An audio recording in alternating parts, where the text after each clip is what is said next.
In modern-day society, the Bible is considered a religious book, old as it may be. Yet it serves as a reminder of how God worked on some prominent men and women in the Bible with questionable character and lifestyles. But with the controversy surrounding these men and women, how did God still use them? In this video, we'll be looking at 9 cases of the most controversial characters in the Bible, starting with Jonah. Jonah was a messenger of God, yet his story is characterized by acts of willful disobedience, vengefulness, and unforgiveness, and this drove him to the point of running away from his calling until God decided to teach him a hard lesson. Jonah 1:3-17. But Jonah rose up to flee unto Tarshish from the presence of the Lord, and went down to Joppa, and he found a ship going to Tarshish. So he paid the fare thereof, and went down into it, to go with them unto Tarshish from the presence of the Lord. Now the Lord had prepared a great fish to swallow up Jonah, and Jonah was in the belly of the fish 3 days and 3 nights. Jonah 3:10. And God saw their works, that they had turned from their evil way, and God repented of the evil that he said he would do unto them, and he did it not. Jonah 4:1.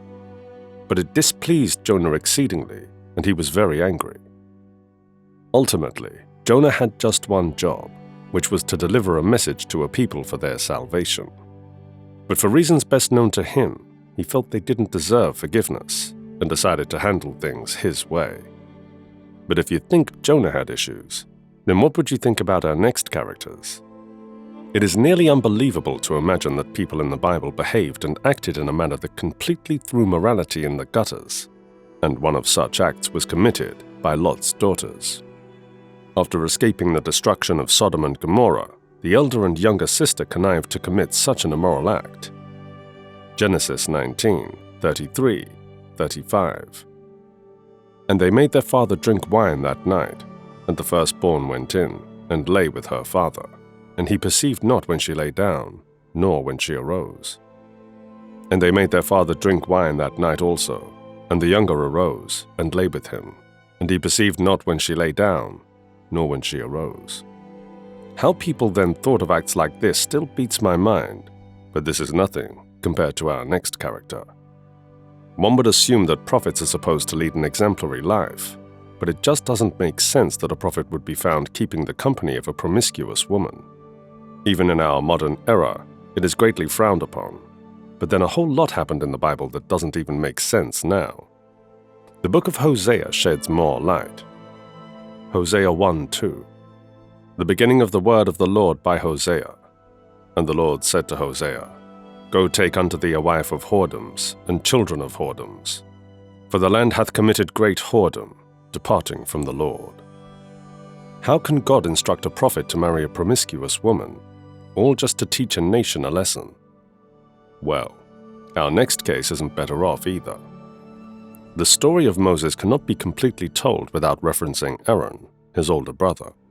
Aside from that, he was also a priest, yet he caved into peer pressure and committed one act that drove Moses into a fit of anger with grave consequences. The book of Exodus gives us an account. Exodus 33:2-4. And Aaron said unto them, Break off the golden earrings which are in the ears of your wives, of your sons, and of your daughters, and bring them unto me. And he received them at their hand, and fashioned it with the graving tool, after he had made it a molten calf. And they said, These be thy gods, O Israel, which brought thee up out of the land of Egypt. How do you go from worshipping the God who did the impossible for you, bringing you out of the house of bondage, to building for yourselves a graven image, and paying obeisance to it? And someone like Aaron is at the forefront of it all. The next character would keep you glued to your screen. Moses was a child of prophecy, right from childbirth. Yet his story is characterized by a lot of unhinged behavior. He was a murderer, had anger issues, trust issues, and to top it up, he doubted God more times than one could count.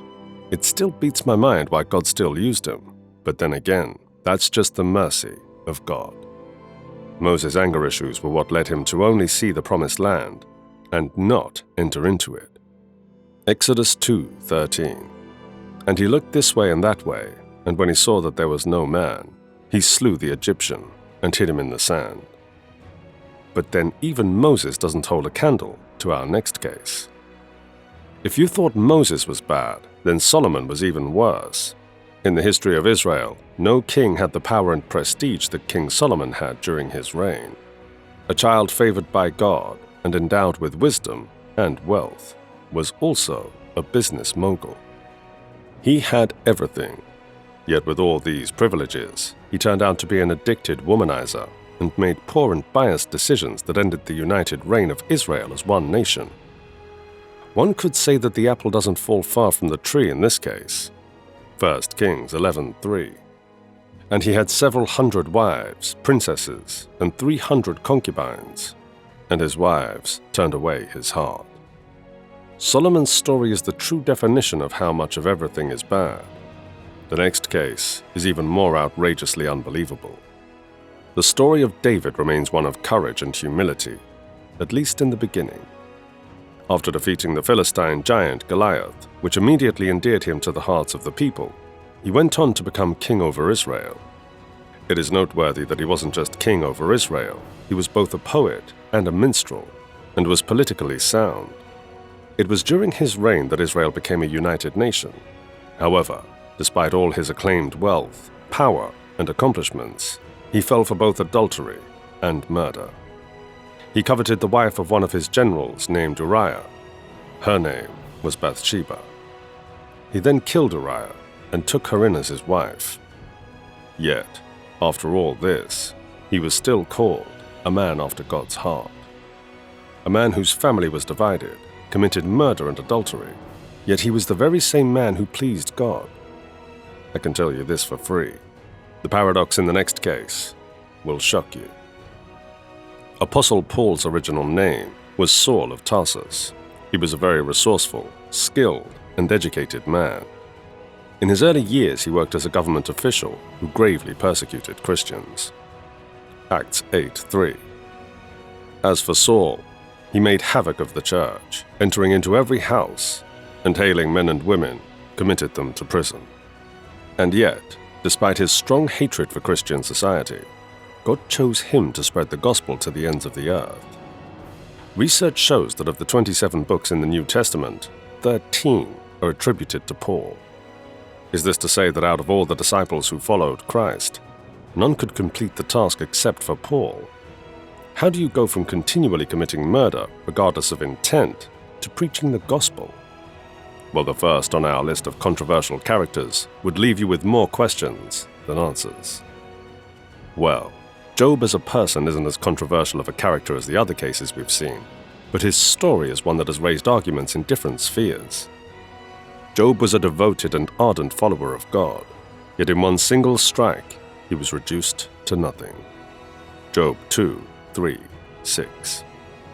And the Lord said unto Satan, Hast thou considered my servant Job, that there is none like him in the earth, a perfect and an upright man, one that feareth God and escheweth evil? And still he holdeth fast his integrity, although thou movedst me against him, to destroy him without cause. And the Lord said unto Satan, Behold, he is in thine hand, but save his life. How can a man go from having everything to having everything taken away from him and rendered almost useless? And all just to see if Job would curse God. Job's story is one that still doesn't make sense, even to date. There are so many more characters in the Bible who raised a lot of arguments and controversy around them. How about you? Do you have any characters in mind? Drop them in the comment section, and don't forget to give this video a thumbs up. Till next time, thanks for watching.